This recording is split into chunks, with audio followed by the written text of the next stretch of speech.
Ciao a tutti, come fare le corna al marito senza che se ne accorga? Prima di affrontare questo tema, iscriviti al canale e seguimi sulla pagina Instagram Massimo Taramasco. Allora, molte persone mi chiedono spiegazioni nei vari gruppi, eccetera, su WhatsApp, come fare le corna al marito senza che se ne accorga. Allora, ci sono alcune cose che si possono dire interessanti che derivano da come vengono scoperte le corna. Allora, nel 90% dei casi le corna vengono scoperte tramite cellulare. Quindi un dato fondamentale è che deve avere un secondo cellulare. Perché sì che uno dice cancelli le chat, cancelli qua, cancelli là, però se tu hai un unico cellulare con un unico numero, questo cellulare sicuramente può essere trovato, visto, spiato e per cui è facile sgamare. Quindi il cellulare, quello originale ufficiale, lo lascerai tranquillamente lì in giro senza PIN e tutto, in modo tale che tuo marito possa controllarlo e tu sembrerai la Vergine Santa Maria Goretti, diciamo così, e quindi senza nessun problema. Quelli invece dove metti i numeri dei tuoi amanti e con cui messaggi, WhatsAppi e ti metti d'accordo con i tuoi amanti, devi tenerlo però in un posto ovviamente che il tuo marito non può utilizzarlo. Può essere suggerito l'ufficio, se tu ad esempio hai un ufficio con una scrivania con una chiave, oppure diciamo, non lo so, imboscato da qualche parte sull'auto, o insomma, ognuno può avere i suoi punti. L'importante è che quando c'è tuo marito, sto cellulare, oltre a essere spento, non deve essere neanche reperibile, diciamo così, perché poi se sgama il cellulare è ancora peggio. Quindi questa è la cosa fondamentale. È utile farsi un altro profilo Facebook o Instagram dove magari metti non il cognome ovviamente ma soltanto il nome e dove con la privacy le foto le lasci la possibilità di vedere le foto le lasci soltanto a degli amici che ovviamente non devono essere quelli diciamo abituali. Questo è facoltativo, non è indispensabile, però se c'è magari un messaggio oppure la possibilità magari di interagire via Messenger, così devi farlo in quel modo lì. Ovviamente questo profilo verrà caricato soltanto sul cellulare, quello pro amanti, diciamo così. Quindi questa è la cosa fondamentale. Altra cosa fondamentale è se tu fai le corna a tuo marito con un altro uomo, devi stare attenta alla moglie dell'uomo. Perché cosa succede?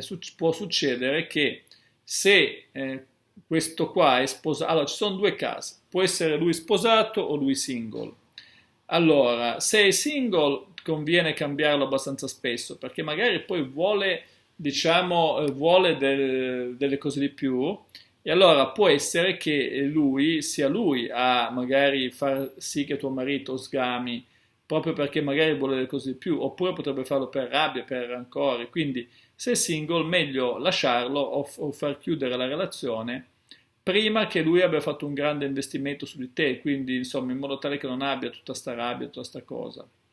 Se invece è sposato va benissimo, però occhio che se lui è un fesso e la moglie lo scopre, se lui è un fesso e la moglie lo scopre, poi ti potrà fare storie. Quindi occhio a scegliti bene la persona, perché comunque è dare meno riferimenti possibili, in modo tale che se anche la moglie di questo qua, del tuo amante, scopre qualcosa, non può risalire a te, insomma, o alla tua famiglia. Cosa molto importante è trovarsi una spalla. La spalla migliore può essere un'amica che ti può aiutare. In che modo? Beh, meglio trovarsi un'amica che abbia anche lei un amante, no? Per coprirti a vicenda, che ne so, magari potete dire che siete tutti appassionati di film in inglese, che volete imparare l'inglese e il mercoledì sera andate a mangiarvi la pizza e poi a vedere il film in inglese. Quindi vi coprite a vicenda, uscite assieme e poi ognuna si separa E questo è un modo migliore, perché con la copertura reciproca, poi può essere che non sia un'amica che anche lei è un amante, comunque un'amica che ti copre, con la quale ci deve essere un'attività sistematica. Altra cosa fondamentale è quando ti fai un amante non devi cambiare le tue abitudini, perché cambiare le abitudini è facile che si viene sgamati. Molte persone, ad esempio, avendo l'amante, magari cambiano le abitudini nei confronti del marito, il meglio e il peggio. C'è chi diventa più scorbutico, c'è chi diventa più gentile, ma cambiare le abitudini è sempre un segnale facilmente intercettabile. Quindi mai cambiare le abitudini quando ti fai un amante. E, altra cosa, questo più per gli uomini, poi farò un video adeguato, però potrebbe anche essere per le donne, non lasciare tracce con carte di credito. Tutti i pagamenti, se devi pagare qualcosa, comprargli un regalo, ad esempio vuoi fare un regalo a tuo amante, compralo in contanti, perché se tu paghi con carta di credito, oppure questo è più maschile, pagare le cene, tutto, le vacanze, quello che è, però mai usare le carte di credito. O hai un conto anonimo, cioè un conto che lui non conosce, ma deve essere anche indirizzato in un'altra abitazione, perché se ti arriva a casa l'estratto della carta di credito o arriva sull'email o lo scopre, insomma, quindi la cosa migliore è non usare le carte di credito o i bancomat perché lasciano traccia e quindi anche questa è una fonte di, come dire, scoperte. Ecco. Se segui tutte queste istruzioni, diciamo così, è facile avere un amante senza che tuo marito se ne accorga.